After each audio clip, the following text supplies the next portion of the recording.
1950ರ ತಪ್ಪನ್ನ ಭಾರತ 2026ರಲ್ಲಿ ಮತ್ತೆ ಮಾಡ್ತಾ ಇದೆ.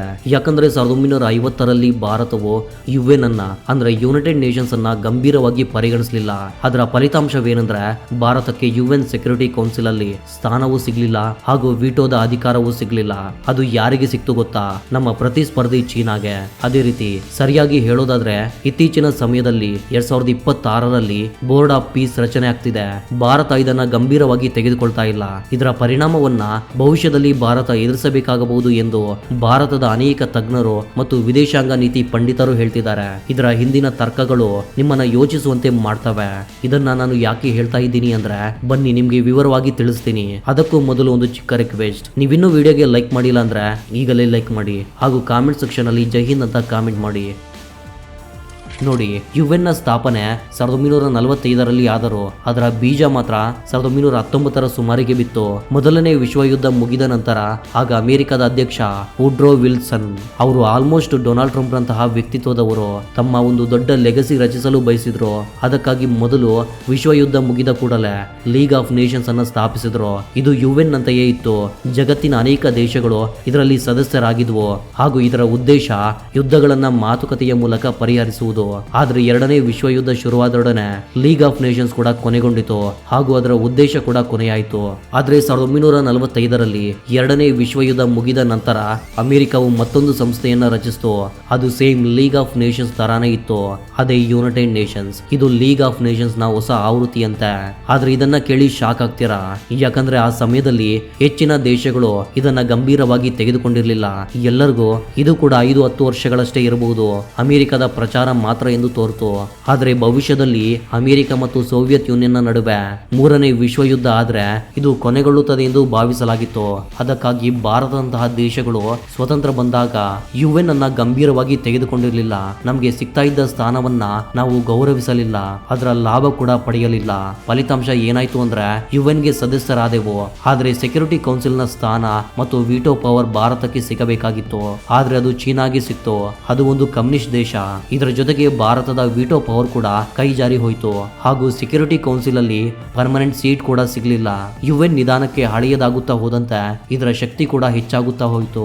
1970ರ ದಶಕದ ಸುಮಾರಿಗೆ UN ನ ಮಹತ್ವ ಹೆಚ್ಚಾದಾಗ ನಮ್ಗೆ ಅದರ ಅರಿವಾಯಿತು, ನಾವು ಎಷ್ಟೊಂದು ದೊಡ್ಡ ತಪ್ಪು ಮಾಡಿದ್ದೀವಿ ಅಂತ. ಇಂದಿಗೂ ನಾವು UN ಸೆಕ್ಯೂರಿಟಿ ಕೌನ್ಸಿಲ್ ನಲ್ಲಿ ಸ್ಥಾನ ಮತ್ತು ವಿಟೋದ ಪವರ್ಗಾಗಿ ಜಗತ್ತಿನ ದೇಶಗಳನ್ನ ಮನವೊಲಿಸ್ತಾ ಇದ್ದೀವಿ. ನಿಮ್ಗೆ ಗೊತ್ತಾ, ಇದಕ್ಕಾಗಿ ಪ್ರತಿ ವರ್ಷ ಹಲವು ಸಾವಿರ ಕೋಟಿ ರೂಪಾಯಿಗಳನ್ನ ಭಾರತ ಖರ್ಚು ಮಾಡ್ತಾ ಇದೆ. ಆದ್ರೆ ಚೀನಾ ಇರೋವರೆಗೆ ಇದು ಸಾಧ್ಯವಾಗುವ ಸಾಧ್ಯತೆ ತುಂಬಾನೇ ಕಡಿಮೆ. ಇದೇ ಉದಾಹರಣೆಯನ್ನು ಉಲ್ಲೇಖಿಸಿ ಭಾರತದ ಅನೇಕ ತಜ್ಞರು ಹೇಳ್ತಿದ್ದಾರೆ, ಟ್ರಂಪ್ ಇತ್ತೀಚೆಗೆ ಬೋರ್ಡ್ ಆಫ್ ಪೀಸ್ ಅನ್ನು ರಚಿಸಿದ್ದಾರೆ. ರೀಸೆಂಟ್ ಆಗಿ ಇದರ ಮೊದಲ ಸಮ್ಮೇಳನ ನಡೀತು. ಟ್ರಂಪ್ ಯುರೋಪ್ನ ಹಲವು ಶಕ್ತಿಶಾಲಿ ದೇಶಗಳಿಗೆ ಆಹ್ವಾನ ನೀಡಲಿಲ್ಲ, ಆದ್ರೆ ಭಾರತಕ್ಕೆ ಆಹ್ವಾನ ನೀಡಿದ್ರು. ಆದ್ರೆ ಭಾರತ ಮೊದಲ ಸಮ್ಮೇಳನಕ್ಕೆ ಹಾಜರಾಗಲಿಲ್ಲ. ಭಾರತ ಸದಸ್ಯನಾಗಿ ಸೇರಿದಂತೆ ಇಲ್ಲಿ ಕಾಣ್ತಿಲ್ಲ. ಬೋರ್ಡ್ ಆಫ್ ಪೀಸ್ ಮೇಲೆ ಅಂತಾರಾಷ್ಟ್ರೀಯ ಮಟ್ಟದಲ್ಲಿ ಟ್ರೋಲ್ ಕೂಡ ನಡೀತಿದೆ. ಕೊಸೋವೋ, ಪಾಕಿಸ್ತಾನ ಹಾಗೂ ಕೆಲವು ಆಫ್ರಿಕಾ ಮತ್ತು ಮಧ್ಯಪ್ರಾಚ್ಯ ದೇಶಗಳು ಸೇರಿವೆ ಎಂದು, ಇವೆಲ್ಲ ಚಿಕ್ಕ ಶಕ್ತಿಗಳು ಎಂದು ಟ್ರೋಲ್ಗಳು ನಡೀತಿವೆ. ಆದ್ರೆ ಜನರು ಎರಡು ವಿಷಯ ಮರ್ತಿದ್ದಾರೆ. ಮೊದಲನೇದು, ಬೋರ್ಡ್ ಆಫ್ ಪೀಸ್ಗೆ ಹಣ ತುಂಬಾನೇ ಹೆಚ್ಚಿದೆ. ಪ್ರತಿ ಸದಸ್ಯ ದೇಶಕ್ಕೆ ಸುಮಾರು $1 ಬಿಲಿಯನ್ ಅಂದ್ರೆ ಅಂದಾಜು 9,500 ಕೋಟಿ ರೂಪಾಯಿಗಳನ್ನ ಕೊಡಬೇಕು. ಈಗಾಗಲೇ ಹಲವು ದೇಶಗಳು ಸೇರಿವೆ. ಇಲ್ಲಿ $20-25 ಬಿಲಿಯನ್ ಸುಲಭವಾಗಿ ಬೋರ್ಡ್ ಆಫ್ ಪೀಸ್ ಸಂಗ್ರಹ ಮಾಡುತ್ತೆ. ಎರಡನೇದು, ಟ್ರಂಪ್ ಅವರ ಉದ್ದೇಶ ಏನಂದ್ರೆ ಇದೇ ರೀತಿ UN ವಿಫಲವಾದ್ರೆ ಬೋರ್ಡ್ ಆಫ್ ಪೀಸ್ ಅದರ ಸ್ಥಾನವನ್ನ ಪಡೆಯಬಹುದು ಅಥವಾ ಪಕ್ಕದಲ್ಲಿ ಕೆಲಸ ಮಾಡಬಹುದು. ನೀವು UN ಟ್ರ್ಯಾಕ್ ರೆಕಾರ್ಡ್ ಅನ್ನ ಗಮನಿಸಿದ್ರೆ UN ಈಗ ಬಹಳ ದುರ್ಬಲವಾಗಿದೆ. ಯಾರು ಇದರ ಮಾತುಗಳನ್ನ ಕೇಳ್ತಾ ಇಲ್ಲ, ನಿರ್ಣಯಗಳು ಅನುಷ್ಠಾನಗೊಳ್ಳುವುದಿಲ್ಲ. ಟ್ರಂಪ್ ಹೇಳಿದ್ದಾರೆ, ಅವರ ಜೀವನಾವಧಿಯವರೆಗೆ ತಾವೇ ಚೇರ್ಮನ್ ಆಗಿರ್ತಾರೆ. ಭವಿಷ್ಯದಲ್ಲಿ ಇದು ದೊಡ್ಡ ಬದಲಾವಣೆ ತರುವ ಸಾಧ್ಯತೆ ಇದೆ. ಆದ್ದರಿಂದ ನಾವು ಇದರಲ್ಲಿ ಸೇರದೇ ಇದ್ರೆ ಭವಿಷ್ಯದಲ್ಲಿ ಪಶ್ಚಾತ್ತಾಪ ಪಡಬಹುದು ಎಂದು ಕೆಲವರು ಹೇಳ್ತಿದ್ದಾರೆ. ನನ್ನ ವೈಯಕ್ತಿಕ ಅಭಿಪ್ರಾಯ ಏನಂದ್ರೆ ಭಾರತ ಇದರಲ್ಲಿ ಯೋಚಿಸಿ ಸೇರಬೇಕು. ಯಾಕಂದ್ರೆ ಬೋರ್ಡ್ ಆಫ್ ಪೀಸ್ UN ನ ಸ್ಥಾನ ತೆಗೆದುಕೊಳ್ಳುವುದು ಅಷ್ಟು ಸುಲಭ ಅಲ್ಲ. ಕಾರಣಗಳು ಏನಂದ್ರೆ ಟ್ರಂಪ್ ಸಾಯೋವರೆಗೂ ಅವರೇ ಚೇರ್ಮನ್ ಆಗಿರ್ತಾರೆ. ಅಂದ್ರೆ ಟ್ರಂಪ್ ಬದುಕಿರೋವರೆಗೂ ಅವರೇ ಚೇರ್ಮನ್ ಆಗಿರ್ತಾರೆ. ಅದಕ್ಕೆ ಇದರ ಭವಿಷ್ಯ ಅನಿಶ್ಚಿತ. 9,500 ಕೋಟಿ ರೂಪಾಯಿ ಸಣ್ಣ ಮೊತ್ತವಲ್ಲ.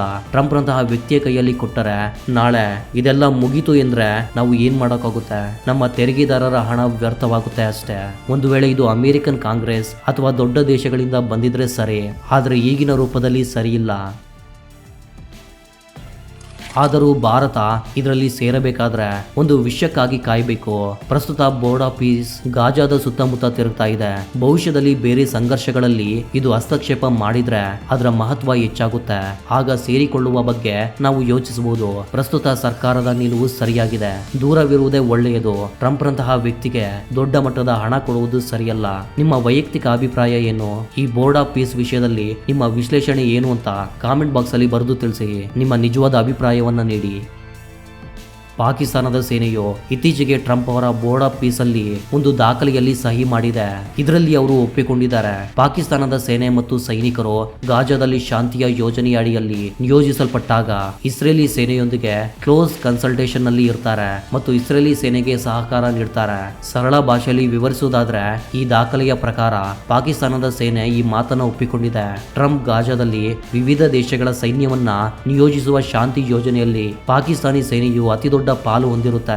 ಅಲ್ಲಿ ಉಳಿದಿರುವ ಹಮಾಸ್ ಯೋಧರು ಮತ್ತು ಗಾಜಾ ಹಾಗೂ ಪ್ಯಾಲೆಸ್ತೈನ ಸ್ವತಂತ್ರಕ್ಕಾಗಿ ಹೋರಾಡ್ತಿರೋರು ಇತರ ಗುಂಪುಗಳನ್ನ ನಿರ್ನಾಮ ಮಾಡುವಲ್ಲಿ ಇಸ್ರೇಲ್ ಸೇನೆಯ ಸೂಚನೆಗಳಂತೆ ಪಾಕಿಸ್ತಾನದ ಸೇನೆ ಕೆಲಸ ಮಾಡುತ್ತಾರೆ.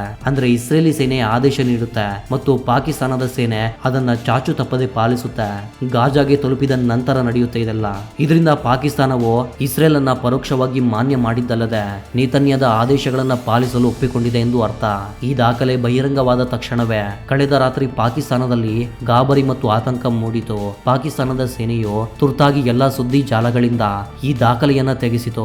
ಇದರ ಜೊತೆಗೆ ಸಾಮಾಜಿಕ ಜಾಲತಾಣಗಳಲ್ಲಿ ಈ ದಾಖಲೆಯನ್ನ ಹಂಚಿಕೊಂಡಿದ್ದ ಪ್ರಸಿದ್ಧ ಅಕೌಂಟ್ಗಳನ್ನ ಮುಚ್ಚಲಾಗಿದೆ ಅಥವಾ ಒತ್ತಡ ಹಾಕಿ ಟ್ವೀಟ್ಗಳು ಮತ್ತು ಲೇಖನಗಳನ್ನು ಅಳಿಸಲಾಗ್ತಿದೆ. ಇದರಿಂದ ಈ ದಾಖಲೆ ಸೋರಿಕೆಯಾದ ನಂತರ ಪಾಕಿಸ್ತಾನದ ಸೇನೆ ಎಷ್ಟು ಕೋಪಗೊಂಡಿದೆ ಎಂದು ಅರಿವಾಗ್ತಿದೆ. ಆದ್ರೆ ಇಲ್ಲಿ ಆಸಕ್ತಿಕರ ವಿಷಯ ಏನಂದ್ರೆ ಟ್ರಂಪ್ ಈ ಬೋರ್ಡ್ ಆಫ್ ಪೀಸ್ಗೆ ಪಾಕಿಸ್ತಾನದ ಹೊರತಾಗಿ ಭಾರತಕ್ಕೂ ಆಹ್ವಾನ ನೀಡಲಾಗಿತ್ತು. ಚೀನಾ ಹಾಗೂ ಕೆಲವು ಯುರೋಪಿಯನ್ ದೇಶಗಳಿಗೂ ಸಹ ಆಹ್ವಾನ ನೀಡಲಾಗಿತ್ತು. ಆದರೆ ಚೀನಾ ನೇರವಾಗಿ ನಿರಾಕರಿಸಿದೆ. ಅವರು ಟ್ರಂಪ್ ಅವರ ಬೋರ್ಡ್ ಆಫ್ ಪೀಸ್ ಅಲ್ಲಿ ಭಾಗಿಯಾಗುವುದಿಲ್ಲ ಎಂದು ಹೇಳಿದೆ. ಭಾರತದ ಪರವಾಗಿ ಇನ್ನೂ ಪರಿಗಣನೆಯಲ್ಲಿದೆ, ನಾವು ಸದಸ್ಯರಾಗಬೇಕೆ ಅಥವಾ ಬೇಡವೇ ಎಂದು. ಆದರೆ ವರದಿಗಳ ಪ್ರಕಾರ ಭಾರತ ಇದರಲ್ಲಿ ಸೇರಿಕೊಳ್ಳುವ ಸಾಧ್ಯತೆ ಬಹಳ ಕಡಿಮೆ. ಇದಕ್ಕೆ ಎರಡು ಕಾರಣಗಳಿವೆ. ನಂಬರ್ 1, ಟ್ರಂಪ್ ಅವರು ಸದಸ್ಯತ್ವಕ್ಕೆ ಶುಲ್ಕ ವಿಧಿಸಿದ್ದಾರೆ. ಅದು ಕೂಡ $1 ಬಿಲಿಯನ್, ಅಂದ್ರೆ ಸುಮಾರು 9,000ದಿಂದ 9,500 ಕೋಟಿ ರೂಪಾಯಿಗಳು. ಸದಸ್ಯನಾಗಲು ಮೊದಲು ಟ್ರಂಪ್ ಅವರ ಆಹ್ವಾನ ಪತ್ರ ಬೇಕು ಮತ್ತು ನಂತರ ಈ ಮೊತ್ತವನ್ನು ನಾವು ಪೇ ಮಾಡಬೇಕು.